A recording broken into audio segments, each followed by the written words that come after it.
Hi, everyone. Thanks you for joining us for another episode of the Voices for Voices TV show and podcast. I am your host, founder, and executive director of Voices for Voices, Justin Allen Hayes.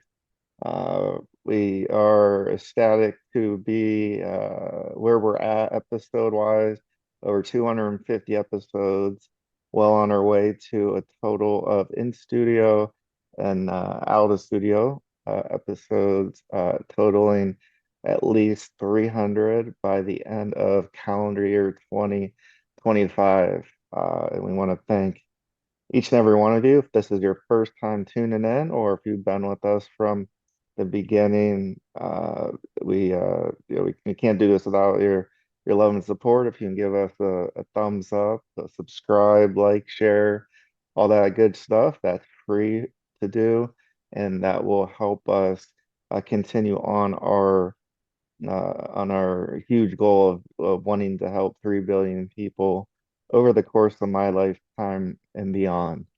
This episode, like all episodes, are very powerful, important topics, and it's great timing for our guest here today, a sexual abuse survivor, a law changer, just like Elston Berry with a Take It Down Act that just got signed into law. The Take It Down law signed by President Trump, making uh, altering photos, putting those up, a felony. They can be prosecuted, as well as big tech has 48 hours to take those photos down. And uh, just like Ellison, our guest, Kathy Picard is a law changer. She's actually we're just so grateful. She's been with us from the very beginning of Voices for Voices when we started out as an event. She was one of the keynote speakers talking about her experiences and inspiring people to come forward, to uh, talk to their children about their private parts, and that if somebody, a stranger, is asking and touching them inappropriately, that's not okay, and that is no more evident than in Kathy Picard's book "I Love You So Much" that in the previous episode we shared a little bit of that content. Books available everywhere. Amazon, it's in English, it's in Spanish, and we were just so grateful for Kathy to join us today. Thank you for joining us, Kathy. Thank you, thank you. And like you said, we definitely have a history. Just we go way back. I think, oh my goodness, it must be like at least 3, 4 years. I think so, yeah. Yeah. So we definitely have a history. That goes to say that this particular topic, sexual abuse, is in the forefront. It's always been there. More people are standing up, more people are using their voices, and that's very important to do because sexual abuse, unfortunately, it will never go away. You're always going to have instances, you're always going to have predators, you're people that are harming our kids, and we need to give them the voice that they need to be able to say, Mom, Dad, Auntie, Uncle, this is happening to me. Telling their teacher is very important, not having people shun them away and tell them not to talk about it. It's too personal. That little child is going home and being touched inappropriately. We need to stop that. The youngest I heard is a 2-month-old baby. It's very scary. It's happening.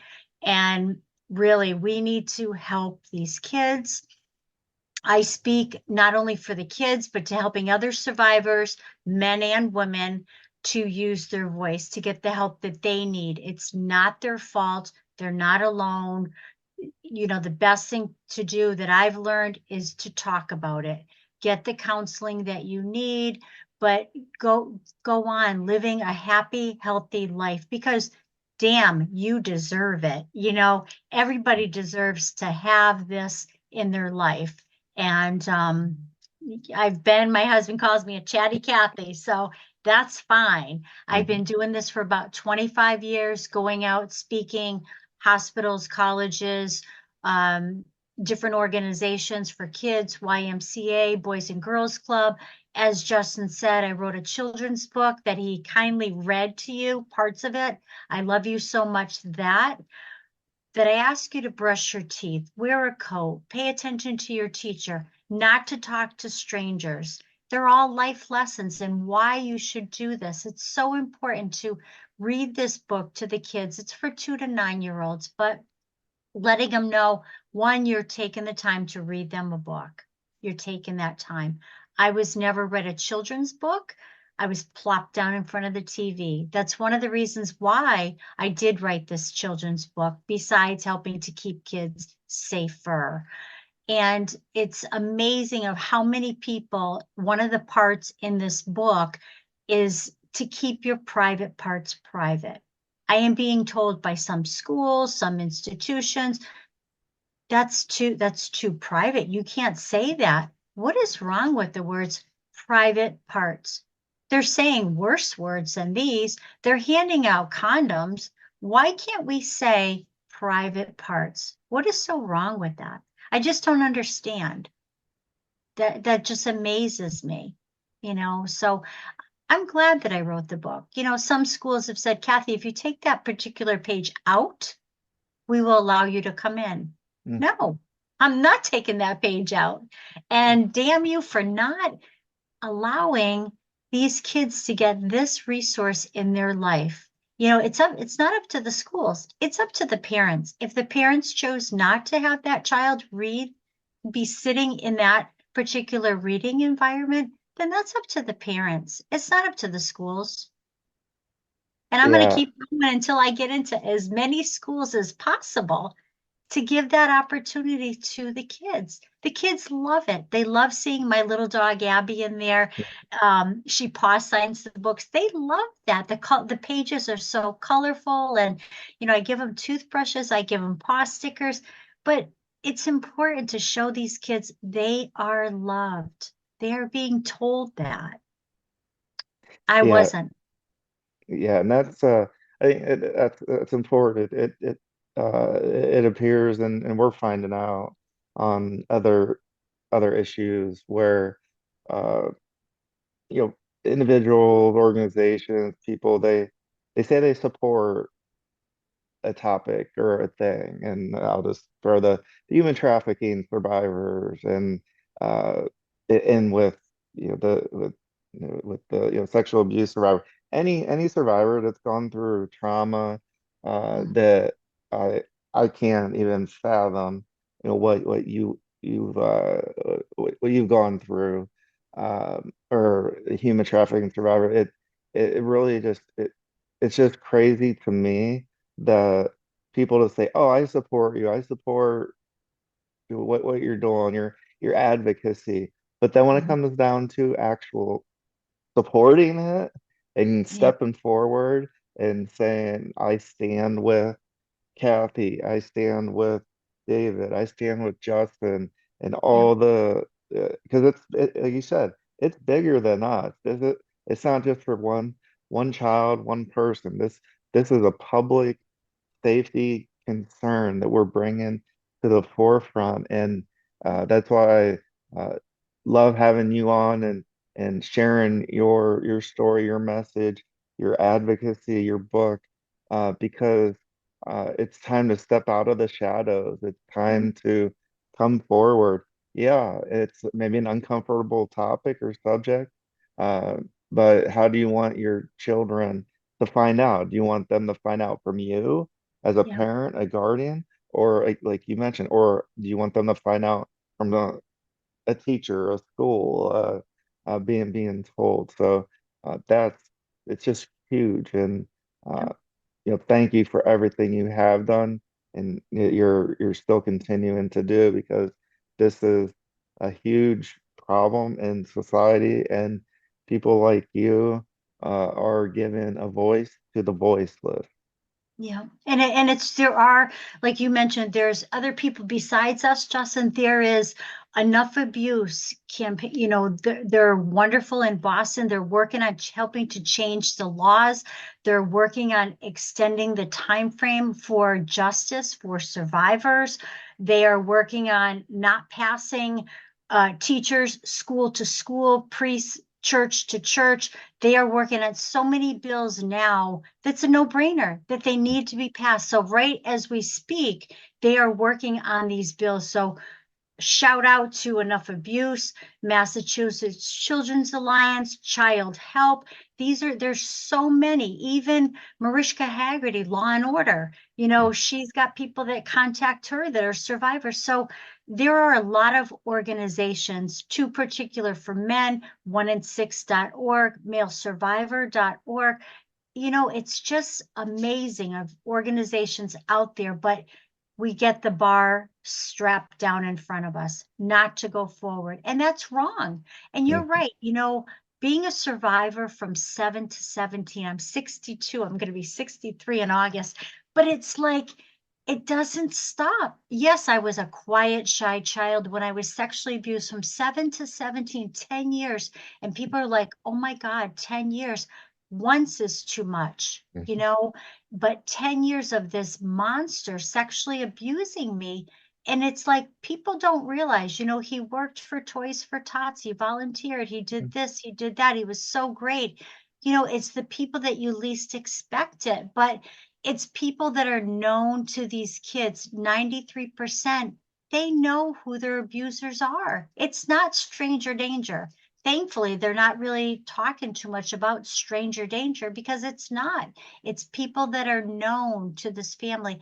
And shame on, it's a shame that we can't have kids go to sleepovers because it's not who's in the family, but who is walking through that door. Is it somebody that's known to somebody that's known to somebody that's a perpetrator? Is it the neighbor coming over to say hi and doing something inappropriate to that kid?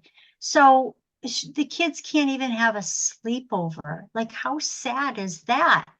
But it's sad what I went through. So many have gone through it, men and women. It'll never go away, but he doesn't win. I win.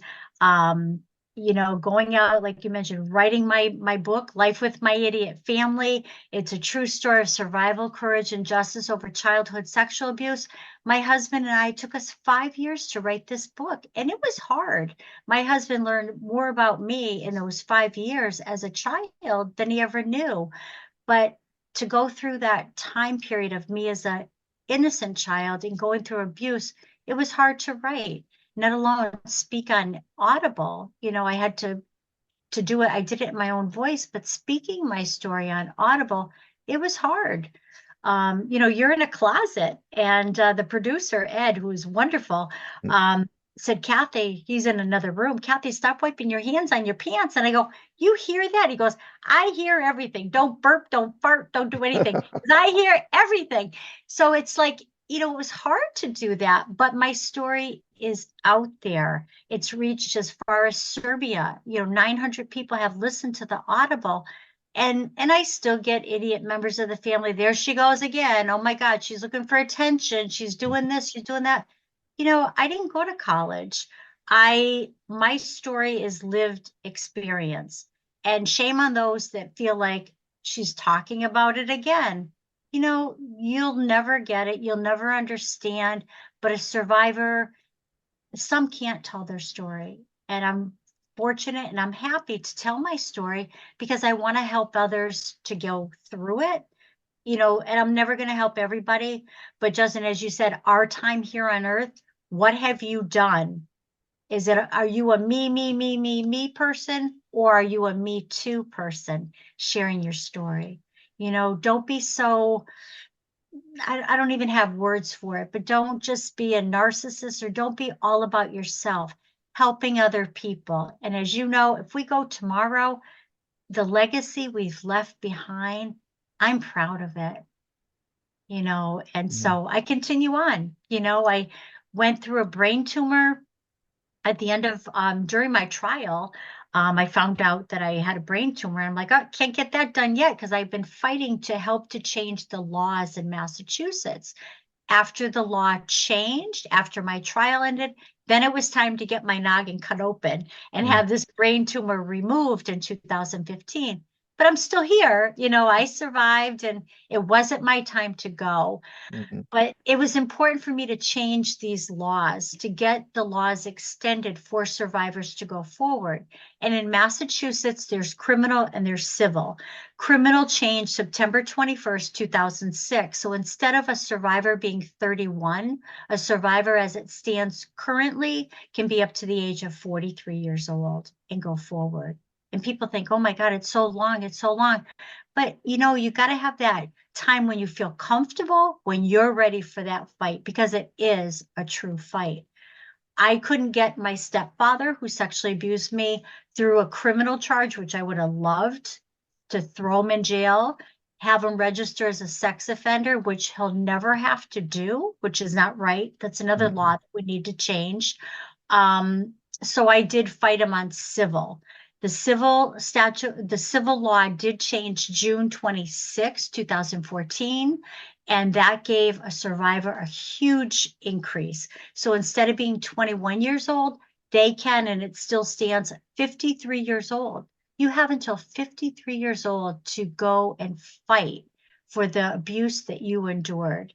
And that's huge. There really should be no time frame. mhm, The only crime is murder where there's no time frame. And in fact, being sexually abused, you are murdering a child's innocence. So that's why I feel as though we should step up like the other 6 or 7 states where there's no time frame. And that needs to take place.